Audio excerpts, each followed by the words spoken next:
I interviewed her, Dan, when I was at NBC about creating IT cosmetics. And she did have the high, I can't even do it, my voice is too low, but she had the high squeaky voice a little, but she's really leaning in now in her little podcast with Megyn, and she's gone next octave up, and the two of them have the weirdest dynamic. And so in this podcast, Megyn does her perfectly curated life thing, but she's allegedly wearing no makeup. Meanwhile, she's got like the perfect blowout. And like she's completely camera ready, except she didn't put eye makeup on. And she also is pretending like she's crying. And we did a zero in, like we zoomed in just to see. There isn't a tear in sight, Dan. Look at this. I invite the viewers to take a close-up look at this. Where's the tear? There's nothing there. Look, it's an actor's trick. It was another day in the Montecito Chronicles, and Meghan Markle's tear ducts were once again on high alert. Or at least, that's what the script called for. Unfortunately, someone forgot to cue the actual tears. What followed was not so much a breakdown as a brand rollout. An emotion-infused monologue, heavy on the sighs, light on the saltwater. Enter Greg Gutfeld, armed with the comedic equivalent of a battering ram, roasting Meghan like a royal marshmallow over an open fire of sarcasm. Not to be outdone, Megyn Kelly launched a surgical strike of truth bombs so potent they could be classified as psychological napalm. Was it bad acting? Emotional manipulation? Or just another Tuesday in Meghan's well-lit vulnerability suite? One thing's clear, if this is authenticity, it's got a great sound designer. And if this is a cry for help, it needs a better effects budget. I resent you. I resent England for sending your second-hand royalty to us, because now we got to deal with this. Yes, I just love the fact that they thought that they were going to be royalty here in America. So there was an assumption that and they were almost there. I mean, they were going to get gigs everywhere. There were Netflix, Hulu, Apple TV. Everybody was just going to give them millions and millions, and then they had to sit in a room with them and realize, my God, they're vacuous. He's a nice guy, apparently, but I mean, just thoroughly vacuous. She leads him around on a rope, and and it's like, that's it. That is the kind of sitcom I want to see. I'll tell you the other thing. It happened again. Meghan Markle cried, but only in the most exclusive, artisanal way possible. No tears. Just vocal strain. The kind of performance where emotion is deeply felt in the larynx, but politely skips the cheeks. It's the Beverly Hills version of grief. Subtle, expensive, and strangely camera-friendly. A sob for the soul, not the face. The sort of crying that whispers, I'm devastated, but makes sure to keep the contouring intact. And that's the problem. The cry says crisis. The face says cover shoot. And somewhere between the broken voice and the unbroken mascara lies the real performance. One carefully calibrated for maximum emotional ROI. She pulled out all the stops. Here is the intro of the episode. Megyn, Duchess of Sussex, in her first ever podcast interview. It's happening! It's not about the grandeur of a gesture. It's about I see you. I'm nurturing you and I see you so deeply, and I love being able to see your growth. Of all things, it's making me emotional. I have full body chills right now.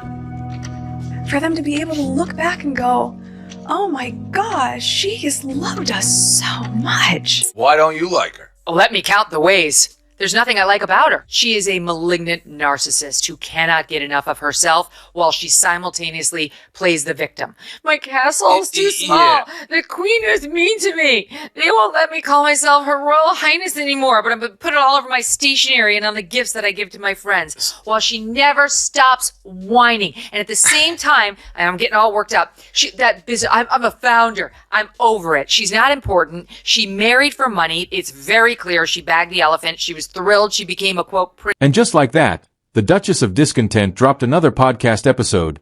Raw, real, and suspiciously brand-aligned. It was a masterclass in selective vulnerability. She sniffled without sniffling, blinked without moisture, and delivered the kind of tears you can't verify but are strongly encouraged to believe. The internet didn't just react. It detonated. Clips flew, memes were born, and viewers scrambled to decode whether it was genuine grief or just another scheduled sob from Meghan's emotional production team.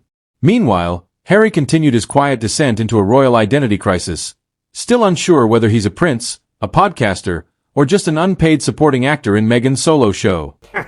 Meghan Markle is back with another attempt at relevance, this time her upcoming Netflix series with Love, Megyn. Roll it, Agnes. Of course it's the first time, because you never do it. You can actually tell how phony someone is when they tell you how authentic they are. Obviously, this will crash and burn like all of our other poorly planned pet projects, because despite her pseudo-British fame, people over here roundly reject this kind of phony force-fed. By now, the world is used to Meghan Markle's tearful podcast confessions. After all, what's a show without some emotional mise-en-scene? But this time, the drama wasn't just served, it was plated. Gold leaf, lavender garnish, and hand-delivered by a Montecito mindfulness coach. It wasn't a story. It was an experience. One meant to be sipped, savored, and sobbed over. Except, some people choked. Because when your tragedy comes pre-packaged with spa music and ambient lighting, the audience starts to wonder, is this pain, or just product placement? He embarrassed his family for fun. Now his tell-all's #1. It's true. Prince Harry's book has now become the fastest-selling non-fiction book in the history of the UK, selling 400,000 copies on Tuesday. It's the only book to ever sell more copies on its first day than Harry Potter, which also was a work of fiction. Anyway, the book also reveals a whole bunch of weird crap. A text message fight between Meghan and Kate. How does a husband get that? And why does he care? Also, how Prince Charles used to do headstands in his underwear every day to alleviate injuries from polo. Not polio. Polo. Enter Greg Gutfeld, the man who thinks satire should hit harder than a divorce lawyer at a royal prenup meeting. After hearing Meghan's latest podcast episode, he did what Greg does best. Unleashed a sarcasm storm so intense it left scorched earth and slightly singed yoga mats. He didn't just critique her. He obliterated the performance like it personally ruined his weekend. Her tearless breakdown? To Greg, it was the Broadway debut of an emotional cheese grater. Loud, overacted, painful, and utterly unnecessary. Forget nuance. Greg brought Red Bull-fueled mockery and pointed out the irony. The silenced duchess who somehow has more airtime than most world leaders.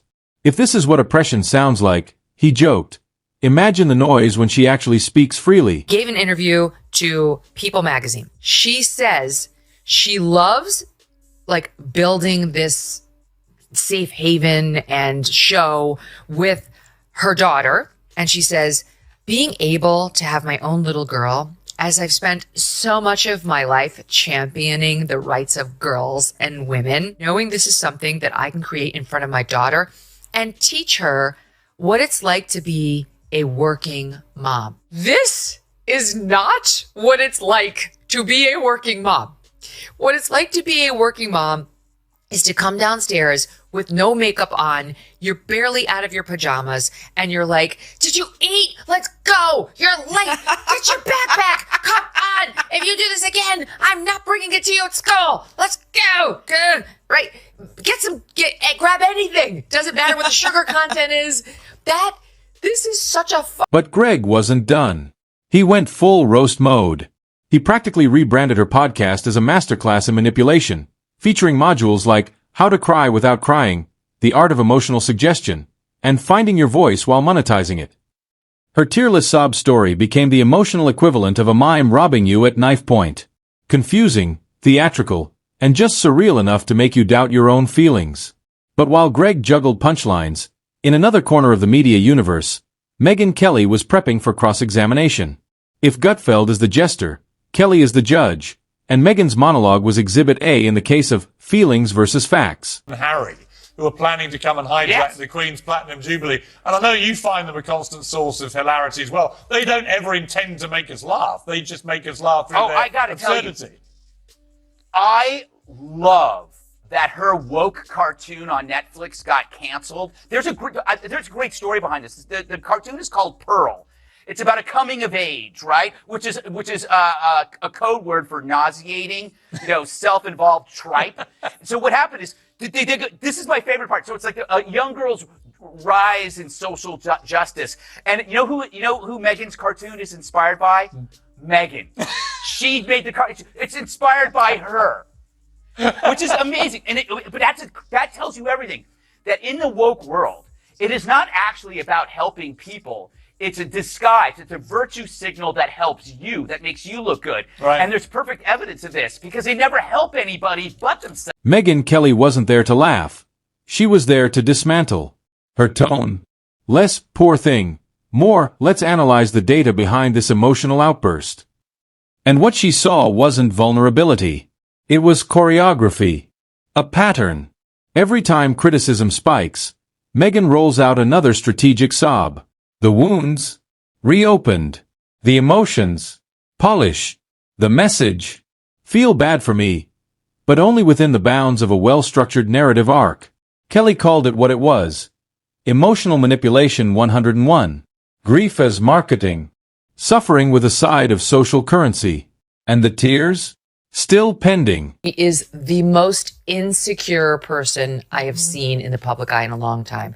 That is why everything had to be perfectly curated. Who the hell picks fucking berries in a white cashmere blouse and white pants? Literally no one on earth does that. And like this garden, which is like the most over the top. Like we're all supposed to go, Maureen, to make our breakfast in the morning out to our gardens and pick our berries, our raspberries, our strawberries, our blueberries, our snozzberries, and cut our mint and then cut our flowers that are edible. But don't worry, she's a woman of the people. You can grow those just on your windowsill at home. Sure. In New York, your edible flowers. And don't forget your local beekeeper. Yeah. Your local beekeeper. Oh, yeah, because she has a bee hive, which she goes to. That's how they open the whole series with her bees. And like, don't worry, if you don't have this, just go to your local beekeeper. Clearly, we're living in different worlds. Greg got laughs.